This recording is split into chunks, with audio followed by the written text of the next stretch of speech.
As-tu déjà entendu dire qu'on ne tombe amoureux que 3 fois dans notre vie? Cela paraît presque trop précis pour être vrai, et pourtant, ce chiffre ne sort pas de nulle part. Plusieurs études en psychologie comportementale, notamment celles publiées par la psychologue clinicienne Carmen Hara, confirment cette tendance. Au cours de notre existence, nous connaissons 3 grandes expériences amoureuses majeures. Des amours qui ne se ressemblent pas, qui n'apportent pas les mêmes leçons, et surtout, qui ne laissent pas les mêmes cicatrices. Et il suffit de regarder autour de nous, chez ceux que nous admirons, pour voir ce schéma se répéter. Prenons par exemple Johnny Depp, qui a connu plusieurs relations marquantes avant de tomber dans une histoire plus calme mais profonde avec Vanessa Paradis. Oprah Winfrey, elle aussi, a connu des amours tumultueux avant de trouver une stabilité émotionnelle avec Stedman Graham, son compagnon discret mais solide. Même Albert Einstein a traversé 2 relations mouvementées avant de vivre un amour plus serein et complice avec Elsa, sa cousine. Quand on y pense, ce n'est pas juste une question de hasard ou de destin romantique, c'est une construction progressive de notre être intérieur. Selon une étude de l'Université de Stanford, publiée en 2019, l'attachement émotionnel évolue avec l'expérience, et notre manière d'aimer n'est pas la même à 20 ans qu'à 40 ans. 95% des participants affirmaient qu'ils n'auraient pas su aimer de la même manière s'ils n'avaient pas traversé certaines épreuves amoureuses. Ce chiffre est colossal et il ouvre une porte, celle de la compréhension profonde de soi. Si tu y réfléchis bien, est-ce que toi aussi, tu n'as pas déjà vécu un amour où tu pensais que c'était le grand amour, pour finalement comprendre avec le recul que c'était seulement une étape? Un apprentissage, parfois doux, parfois brutal, mais nécessaire. C'est ici que commence notre voyage. La première fois que l'amour frappe à notre porte, il ne cherche pas la vérité. Il cherche la magie. Il cherche l'intensité. On est jeune, souvent naïf, porté par des idées de contes de fées. Ce n'est pas notre faute, la biologie elle-même nous y pousse. Lors du premier amour, notre cerveau libère massivement de la dopamine et de l'ocytocine, nous donnant littéralement un high émotionnel comparable aux drogues les plus puissantes. Ce n'est pas une image. Des IRM ont montré que l'activité cérébrale d'une personne amoureuse ressemble à celle d'une personne sous cocaïne. À ce stade, l'amour est une explosion. Mais cette explosion, aussi belle soit-elle, est instable par nature. Elle est appelée à nous transformer, pas à durer. Regarde ce que Will Smith racontait dans une interview sincère avec Oprah. Mon premier grand amour m'a brisé.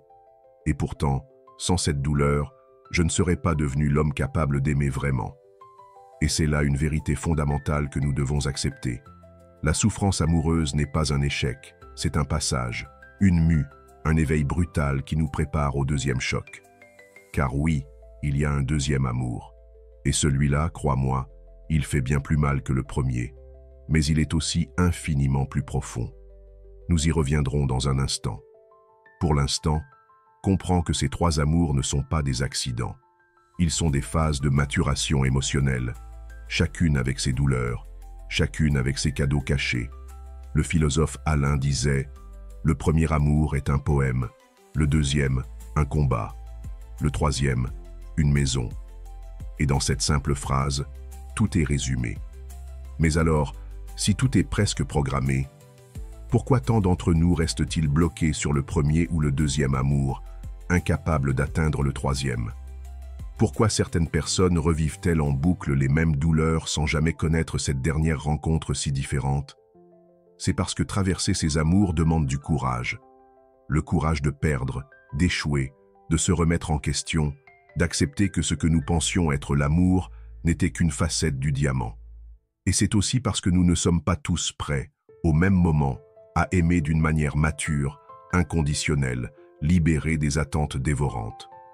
Il n'y a donc pas que le cœur qui compte. Il faut aussi une certaine sagesse intérieure. Et cette sagesse, souvent, ne vient qu'après avoir tout perdu une première fois. Tu vas voir que ton premier amour, celui qui semblait tout promettre, avait en réalité une seule mission: t'apprendre ce que tu pensais vouloir. Le deuxième, lui, viendra exploser toutes tes illusions. Et le troisième, le troisième, Le troisième viendra récompenser ta patience et ta transformation. Alors maintenant, laisse-moi t'emmener là où tout commence vraiment. Le premier amour, celui qui nous fait rêver pour mieux nous réveiller. Souviens-toi de ton tout premier amour. Pas juste la personne, mais ce que tu as ressenti. Ce vertige dans la poitrine. Cette impression que tout l'univers conspirait pour vous réunir.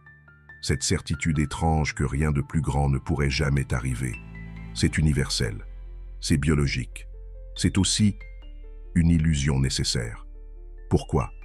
Parce que ce premier amour, loin d'être une erreur de parcours, est un miroir de toutes nos attentes inconscientes. Il nous révèle ce que nous croyons vouloir, ce que notre culture, notre éducation, nos rêves d'enfants nous ont injecté comme étant l'amour véritable. C'est en vivant cette illusion que nous avons, pour la première fois, le courage d'ouvrir complètement notre cœur. Des chercheurs de l'Université de New York ont découvert que le premier amour active des régions du cerveau liées aux souvenirs émotionnels à long terme, beaucoup plus puissamment que les relations suivantes. C'est la raison pour laquelle même des décennies plus tard, ce premier amour reste si vif dans nos mémoires, presque plus vivant que les souvenirs récents. 82% des adultes interrogés dans une étude sur la nostalgie amoureuse affirment penser encore régulièrement à leur premier amour. Mais pourquoi cet amour-là est-il si souvent voué à l'échec? Parce qu'il est construit sur l'idée que l'amour est censé être parfait, qu'il devrait être simple, magique, instantané. On ne sait pas encore que l'amour réel, celui qui dure, se construit, se défend chaque jour contre l'érosion du temps. La première fois, nous tombons amoureux de l'idée de l'amour, pas de la personne réelle. Et parfois, c'est cruel. Écoute ce que disait Emma Watson dans une interview poignante. « Mon premier grand amour m'a appris que l'amour sans maturité est un feu de paille. Il brûle fort, il illumine tout, mais il consume tout aussi rapidement. » Même ceux qui semblent avoir tout compris vivent cette désillusion. Le premier amour est un terrain d'entraînement émotionnel. Il nous apprend l'exaltation, mais aussi la chute. Il nous enseigne l'attachement, mais aussi la perte. Et surtout, il nous révèle nos failles cachées, cette peur d'être abandonné, ce besoin d'être validé, cette croyance que l'autre viendra combler nos manques. À ce stade, nous n'aimons pas, nous fusionnons. Nous projetons sur l'autre nos espoirs, nos rêves, nos blessures secrètes. Et quand l'illusion se fissure, et elle finit toujours par se fissurer, la douleur est immense, parce qu'en réalité, ce n'est pas l'autre que nous pleurons, c'est la chute de nos propres attentes. Une étude menée par l'Université de Harvard sur plus de 5000 jeunes adultes a montré que 68% des ruptures du premier amour entraînent des épisodes de dépression légère à modérée. Et c'est ici que se trouve l'un des plus grands pièges, croire que cette douleur est un échec au lieu de la voir pour ce qu'elle est vraiment, un rite de passage. Ce premier chagrin d'amour, aussi brutal soit-il, sert une fonction essentielle. Il désillusionne. Il force la première grande remise en question intérieure. Qui suis-je sans l'autre? Qu'est-ce que j'attendais vraiment de cette histoire? Quelle blessure cherchais-je à guérir inconsciemment en aimant? Marcus Aurelius écrivait dans ses pensées pour moi-même. Ne t'attache pas à l'idée de ce que les choses devraient être. Observe ce qu'elles sont, et tu seras libre. Le premier amour, c'est justement l'apprentissage de cette leçon. Nous devons voir l'autre tel qu'il est, et non tel que nous aurions voulu qu'il soit. Mais pour en arriver là, nous devons d'abord tomber. Nous devons d'abord souffrir. C'est une étape nécessaire, inévitable. Sans cette expérience fondatrice, il est impossible de comprendre ce qu'est vraiment aimer. Impossible de distinguer l'attirance du respect. Impossible de comprendre que l'amour ne se nourrit pas seulement de passion, mais aussi de patience, de lucidité et de respect mutuel. Et même si tu crois que ton premier amour était le bon, pose-toi cette question. Étais-tu capable à cette époque d'aimer sans condition, de comprendre l'autre dans ses faiblesses sans chercher à le changer, de construire une relation sans attentes irréalistes? Rarement, parce que l'amour véritable exige un cœur mûri par la perte, un esprit qui a compris que l'autre ne nous complète pas. Il nous accompagne. Et c'est ce que ton premier amour t'a donné sans que tu t'en rendes compte. La capacité d'aimer un jour mieux.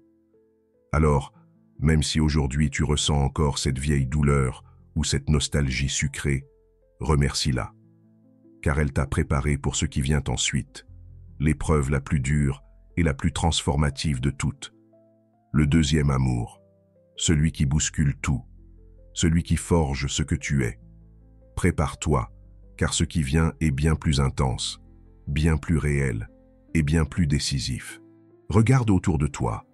Observe ces artistes que tout le monde admire, ces leaders, ces écrivains, ces penseurs qui semblent détenir une forme rare de profondeur intérieure. Presque tous ont traversé, à un moment donné, un amour qui a brisé ce qu'ils croyaient être pour leur révéler ce qu'ils étaient vraiment. Adele, par exemple, a avoué que son immense succès avec l'album 21 venait directement du chagrin de son deuxième amour, une relation toxique qui l'a presque détruite. Elizabeth Gilbert, l'auteur du célèbre Mange, Prie, Aime, raconte dans ses mémoires que c'est en traversant un amour déchirant et instable qu'elle a pu renaître, découvrir ce qu'était une véritable liberté intérieure. Même Steve Jobs, en parlant de son amour perdu pour Chrisanne Brennan, expliquait que cette rupture avait façonné sa manière d'aimer et de vivre, bien plus que toutes ses victoires professionnelles. Ce n'est pas un hasard. Selon une étude de la Journal of Positive Psychology, 72% des personnes interrogées ont déclaré que leur plus grande transformation personnelle avait été provoquée non par un succès, mais par une perte amoureuse intense. Et dans 63% des cas, il s'agissait d'une deuxième relation, celle qui arrive après le rêve du premier amour, celle qui est censée être la bonne, et qui pourtant détruit tout. Le deuxième amour n'est pas fait pour te rassurer. Il est fait pour te tester. C'est un miroir cruel. Il révèle toutes tes blessures non cicatrisées. Il te confronte à toi-même.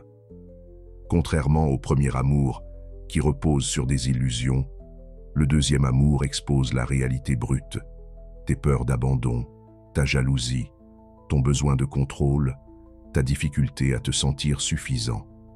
Et c'est là que beaucoup s'effondrent, parce que ce deuxième amour est souvent toxique. Il est passionnel, oui, mais c'est une passion douloureuse, irrationnelle, qui consume plus qu'elle ne construit. Le neuroscientifique Dr Arthur Aron, qui a étudié l'amour passionnel, a démontré que les relations de deuxième type déclenchent des niveaux d'activité cérébrale élevés dans l'amygdale, la partie du cerveau liée à la peur et à l'instinct de survie. Ce n'est plus l'euphorie du premier amour, c'est la peur de perdre, la peur de ne pas être assez, la peur d'être trahi. Et cette peur dévore. Mais voici la vérité. Ce deuxième amour est nécessaire, car sans lui, sans cet affrontement brutal avec nos démons intérieurs, nous restons prisonniers de nos illusions.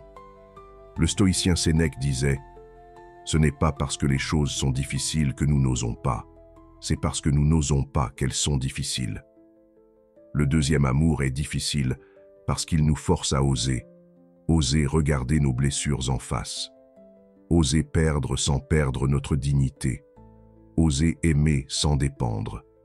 Et pourtant, combien d'entre nous, après ce deuxième amour, jurent de ne plus jamais aimer aussi fort? C'est compréhensible. Une étude menée par la British Psychological Society montre que près de 58% des personnes ayant connu une rupture douloureuse pendant un amour passionnel mettent plus de 2 ans à reconstruire leur estime de soi. 2 ans à recoller les morceaux, à se demander ce qui a mal tourné, à douter de leur propre valeur. Mais ce processus de reconstruction est vital, parce qu'il nous enseigne que notre valeur ne dépend pas de l'amour que l'on reçoit, mais de l'amour que l'on se porte à soi-même. Et que l'amour véritable, celui qui viendra plus tard, ne pourra jamais être sain si nous ne guérissons pas d'abord de ce besoin d'être validé par l'autre. Le deuxième amour est aussi celui des contrats silencieux. Tu sais, ces pactes que l'on fait sans même s'en rendre compte. Si je te donne tout, tu me rendras heureux. Si je change pour toi, tu resteras. Ces contrats échouent toujours. Parce que l'amour n'est pas une négociation. L'amour n'est pas une dépendance mutuelle. L'amour véritable ne commence qu'après l'effondrement de ses illusions. Et c'est pour ça que la douleur du deuxième amour forge quelque chose que rien d'autre ne pourrait forger. La capacité d'aimer sans condition, sans attente, sans peur. Pas parce qu'on est naïf, comme lors du premier amour, mais parce qu'on a connu la perte, le rejet, l'abandon, et qu'on a survécu. As-tu déjà ressenti cette transformation après une grande déception? Cette sensation étrange de vide d'abord, puis de clarté nouvelle. C'est exactement ce que les philosophes stoïciens appelaient l'apatheia, non pas l'indifférence froide, mais une paix intérieure née de l'acceptation du réel. L'amour ne peut pas être une possession. Il ne peut pas être une garantie. Il est un don, libre, offert sans peur de la perte. Et ce don, ce pouvoir d'aimer en liberté, tu ne peux l'obtenir qu'en passant par le feu du deuxième amour. C'est pour cela que même si aujourd'hui tu ressens encore les brûlures d'un amour passé, même si tu portes encore en toi des blessures invisibles, sache ceci. Tu es en train de devenir quelqu'un de rare, quelqu'un qui s'est aimé non pas pour combler un vide, mais pour partager une plénitude. Car ce qui vient après ce chaos, ce n'est pas un retour à l'ancien amour, ce n'est pas une répétition du passé, c'est la récompense ultime. Le troisième amour, celui qui surgit quand tu n'attends plus rien, celui qui n'a plus besoin de promesses parce qu'il est bâti sur la vérité. Prépare-toi, car si tu as traversé le deuxième amour, ce n'est pas pour rien. C'est que quelque chose de beaucoup plus grand t'attend. Si tu regardes les parcours de ceux qui semblent avoir trouvé un amour simple, solide et paisible, tu remarqueras presque toujours une chose. Ils n'étaient pas en train de chercher frénétiquement. Ils n'étaient pas dans l'attente. Ils étaient occupés à vivre. Prenons Keanu Reeves par exemple. Cet acteur adulé pour sa sincérité raconte avoir traversé des pertes dévastatrices, la perte de sa compagne Jennifer Sim et celle de leur enfant. Pendant des années, il est resté seul, presque hors du monde sentimental. Ce n'est que bien plus tard, quand il avait complètement lâché l'idée même d'aimer à nouveau, qu'il a retrouvé la capacité d'ouvrir son cœur avec Alexandra Grant, une femme avec laquelle il partage des valeurs profondes, loin des projecteurs, ou encore Barack et Michelle Obama. Avant de se rencontrer, Michelle n'était pas à la recherche d'un amour spectaculaire. Elle voulait construire sa carrière, sa vie. Et c'est dans cet état de centrage qu'elle a rencontré Barack, celui qui allait transformer non seulement sa vie, mais aussi son monde intérieur. Ce n'est pas un hasard. Une étude de l'Université du Minnesota démontre que les individus ayant connu une forme de lâcher-prise émotionnelle sont 54% plus susceptibles d'entrer dans une relation durable et équilibrée. Ce n'est pas en cherchant désespérément que l'on trouve. C'est en étant aligné intérieurement, débarrassé des besoins compulsifs, que l'amour authentique nous trouve. Le troisième amour n'a rien du feu d'artifice du premier, ni du chaos passionnel du deuxième. C'est une présence douce, mais profonde. C'est un amour qui ne crie pas, qui ne promet pas, qui ne cherche pas à impressionner. Il est là, et il reste. La psychologie positive appelle cela un attachement sécurisé. Contrairement au premier type d'attachement anxieux ou évitant, l'attachement sécurisé naît quand deux êtres ne cherchent plus à combler leurs blessures l'un par l'autre. Ils se reconnaissent sans pression. Ils s'accompagnent sans se dévorer. Ils choisissent d'être ensemble, librement. Et la clé, c'est que ce troisième amour arrive souvent quand tu as cessé de croire aux contes de fées, quand tu as accepté que personne ne viendra te sauver, quand tu as compris que ton bonheur ne dépend plus d'une main tendue extérieure, mais d'une force tranquille cultivée en toi. C'est à ce moment-là que la vie, dans un geste presque malicieux, te présente quelqu'un qui ne correspond pas forcément à ton type idéal. Quelqu'un qui ne déclenche pas d'explosion émotionnelle immédiate, mais qui, progressivement, fait naître en toi une paix que tu n'avais jamais connue. Pas une euphorie, une évidence. C'est ce que l'écrivain Charles Bukowski, pourtant connu pour son cynisme, exprimait dans une lettre. Un jour, tu ne chercheras plus l'extase, tu chercheras la simplicité, et tu comprendras que c'est là que vit la vraie magie. La plupart des gens passent leur vie à courir après une version de l'amour qu'ils ont idéalisée, au lieu de se préparer intérieurement pour l'amour réel qui les attend. C'est pourquoi seulement un tiers des adultes dans une étude de l'American Sociological Review affirmaient avoir expérimenté ce type d'amour profond et apaisé au moins une fois dans leur vie. Car pour accueillir le troisième amour, il faut avoir lâché la croyance que l'amour va tout réparer. Il faut être capable d'aimer quelqu'un non pas pour ce qu'il pourrait devenir, mais pour ce qu'il est, avec ses forces et ses failles. Il faut être capable de rester, même quand la vie devient ordinaire. Capable de choisir l'autre, jour après jour, sans illusion, sans attente irréaliste, simplement parce que son existence rend la tienne plus belle, même dans les silences. Tu vois, le troisième amour n'a pas besoin de promesses solennelles. Il ne t'exige pas de changer, de t'adapter, de jouer un rôle. Il t'invite seulement à être pleinement toi-même. Et c'est ce qui le rend si rare. C'est ce qui fait qu'il surgit souvent tard, après de nombreuses épreuves, quand le cœur est enfin prêt à aimer autrement, librement. Si aujourd'hui tu es dans un moment de doute, si tu crois que tu as tout raté en amour, détrompe-toi. Tu es peut-être exactement là où tu dois être, sur le seuil de quelque chose que tu ne peux pas encore voir. Quelque chose de plus grand que ce que tu imaginais. Le troisième amour ne ressemble pas à un feu d'artifice. Il ressemble à un feu de bois. Il crépite doucement. Il réchauffe l'âme. Et il dure. Mais alors, comment savoir reconnaître ce troisième amour quand il surgira dans ta vie? Comment éviter de le laisser filer, emporté par la peur ou l'habitude de se méfier? C'est ce que nous allons voir maintenant. Car si le troisième amour est rare, il est aussi fragile au début. Et tu dois apprendre à le voir pour ce qu'il est, avant qu'il ne soit trop tard. Il y a quelque chose de cruel avec le troisième amour. Il est discret, silencieux. Et si tu n'es pas prêt, tu peux passer à côté sans même t'en rendre compte. La plupart des gens sont tellement conditionnés à chercher l'intensité dramatique du deuxième amour qu'ils ne voient pas la valeur de cette forme douce et mature d'attachement. Ils le confondent avec de l'ennui.